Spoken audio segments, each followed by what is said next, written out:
যাওয়া যায় তাহলে তাড়াতাড়ি কি হবে, শেষ। ঠিক আছে, যাই হোক, পরিচয় হয়েছে। আমার নাম পারিজাত কেশর সাহা। তো আমার বাবা রবীন্দ্রনাথের প্রতি ভক্ত ছিলেন এবং থাকার কারণের জন্য আমার বাবা রিটায়ারমেন্টে পরে সেই জীবনটা এখন বাবা শান্তিনিকেতনে কাটাচ্ছেন। এখন রয়েছেন প্রায় 9 বছর হয়ে গেল উনি ওখানে আছেন, বাড়ি করে থাকছেন।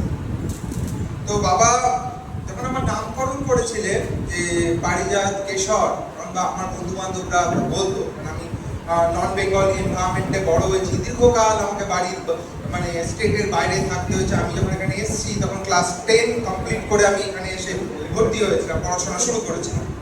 তো নন বেঙ্গলি যারা স্টুডেন্ট ছিল বা অবাঙালি যারা ছিল তারা সবসময় বলতো যে পারিজাত কেশর, সবাই পেছনে লাগতো, আসতো।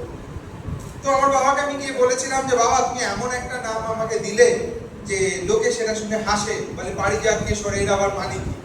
তাই বাবাকে গিয়ে বললাম যে মানেটা কি। তখন বলছে, দেখ, আমি খুব মানে ইচ্ছা ছিল আমার যে আমার ছেলে যেন যে হয় সে যেন অসুরের মতো শক্তি হয় আর দেবতার মতো যেন বুদ্ধি হয়। কারণ কি, কেন সাগর মন্থনে পারিজাত ফুলের উৎপত্তি। তো সেখান থেকে বাবার ইচ্ছা ছিল যে যাতে আমার ছেলে দেবতার মতো শক্তি, দেবতার মতো বুদ্ধিমান হয় আর অসুরের মতো শক্তি। তো আমার বাবা ফিজিক্যালি খুব স্ট্রং পারসন ছিল, লম্বা চড়া ছিলেন, তার কিছু গুণাবলী আমি নিজেও পেয়েছি। আর বুদ্ধিমানও প্রচুর ছিলেন, তারও হয়তো কিছু মাত্র গুণাবলী পেয়েছি বলে শিক্ষকতা হয়তো করে উঠতে পারছি।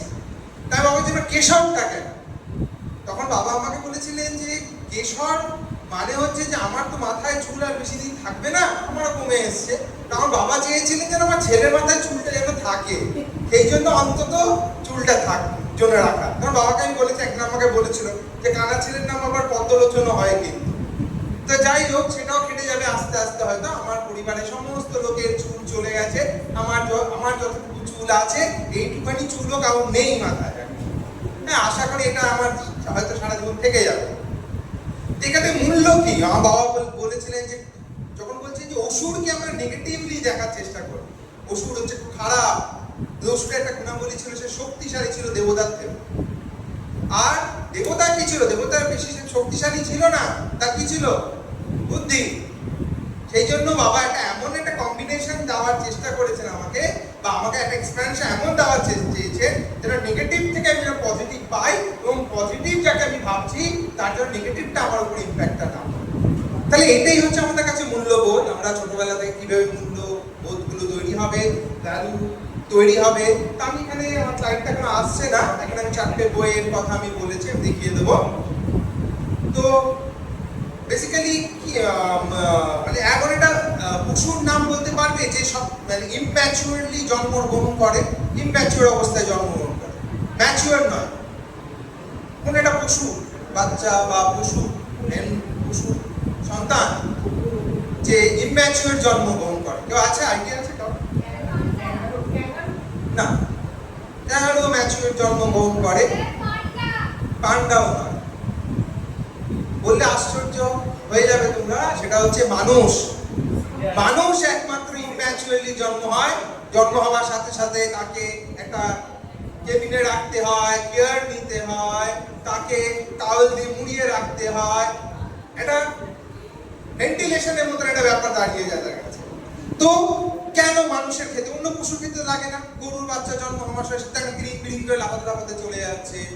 যে কোনো পশু জন্মানোর পরেই দৌড়াতে পারছে, সবকিছু করতে পারছে। মানুষের বাচ্চা বাড়ে না কেন? মনে হয়েছে কোনোদিনও? মনে হয়েছে? আইডিয়া আছে কেন করতে পারে না মানুষের বাচ্চা জন্মের সঙ্গে সঙ্গে? হ্যাঁ, বাঁচে বেশি। আমাদের নর্মাল একটা সময় লাইফ এক্সপেক্টেন্সি ছিল 40 ইয়ার্স। সেটা আমরা মেডিকেল সায়েন্স, ইন্ডাস্ট্রিয়ালাইজেশন, মেডিকেল সায়েন্সের ইনভেনশন, সমস্ত কিছুর জন্য আমাদের এজ ক্রমশ, লাইফ এক্সপেক্টেন্সি ক্রমশ বেড়ে যাচ্ছে।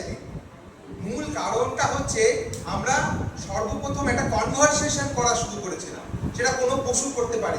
সেই কনভারসেশনটা কি ছিল? আইডিয়া আছে? আছে কারোর আইডিয়া? না।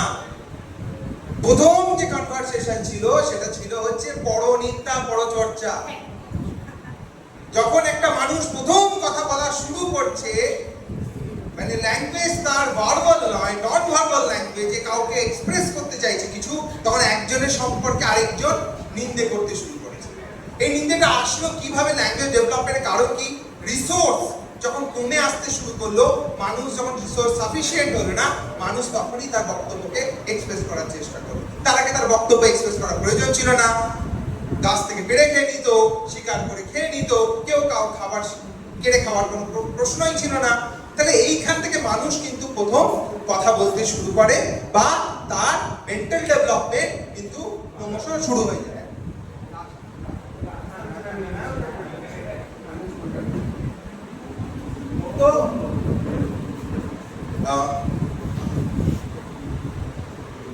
তো মেন্টাল ডেভেলপমেন্ট আমাদের তখন থেকে কিন্তু শুরু হয়ে যায়, আমরা গসিপিং করি। এবং এর মূল ফলটা কি হলো? আমরা কোথা থেকে গসিপ করব? কোথায় আমাদের থিংকিং থটস ডেভেলপ কোথায় করছে? কোথায়? পেটে? মাথায়? তো মাথা যদি এই জিনিসটা আমরা বেশি ব্যবহার করব, ধরো জিমে গেলাম, একটু ডাম্বেল বাম্বেল তুললাম, তো কোনটা বাড়বে? মাসেলস বাড়বে। তাহলে যেখানে আমরা এটাকে ব্যবহার করব, কোনটা বাড়বে? ব্রেন।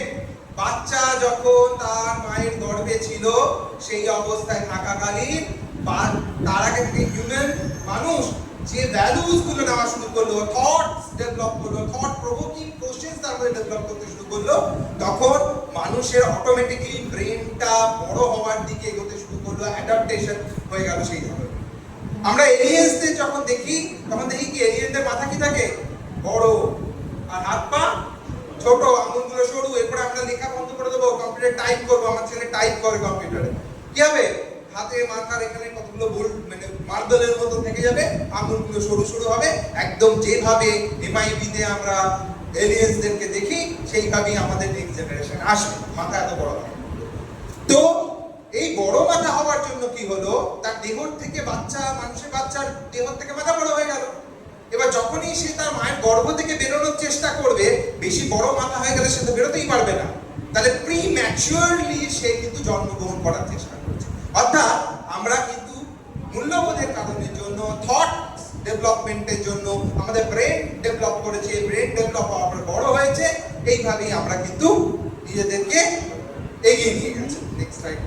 এখানে 4টে বই কথা বলেছে, আমি নিজেও পড়েছি বইটা। আমি এখান থেকে যতটুকু কথা বলবো এই 4টে বই থেকে আসবে। আমার পড়া আছে বইগুলো, আর আইডিয়া আছে বইগুলো সম্পর্কে আছে। বিশেষ করে লাইফ সায়েন্সে যারা কিছু ওই লাস্টের যেটা আছে, এই যেটা আছে যে সেপিয়েন্স, এটা আমরা অনেকে পড়েছে হয়তো। আছে আইডিয়া? প্রথমটা দেখো, আমি এখানে সেপিয়েন্স